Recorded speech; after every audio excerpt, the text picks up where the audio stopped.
নাও সবাই, কি সুন্দর করে ড্রেস পরেছে, নীল রঙের ড্রেস পরেছে আজকে, চানু করেছে। বাবারে,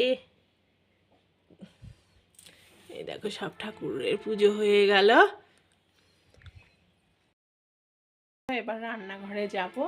আজকে আমি ভাত খাবো না, যে শিবের উপোস করলাম, পালন করলাম, আর ওদের সব রান্না করে দেবো। এই উপোস করে রান্না করতে ইচ্ছা করে না, তাও করতে হবে। করেছি নিরামিষে, তোর চাটনি করেছি, একটুখানি ফ্রেঞ্চ ফ্রাই করলাম দিয়ে, কুমড়ো দিয়ে একটা তরকারি বলে ওই জন্য সবাই মাছ টাছ রান্না করিনি। আমি আজ ভাত খাবো না, তোমাদের বললাম ভাত খাবো না। আজকে শিব ঠাকুরের পুজো করেছি, উপোস করেছি।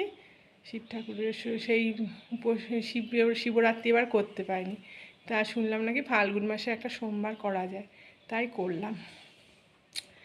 শিব ঠাকুরকে পুজো না দিলে আমার মন ভালো থাকে না, তার জন্যে আজকে পুজো দিলাম, দিয়ে সব রান্না বান্না করলাম।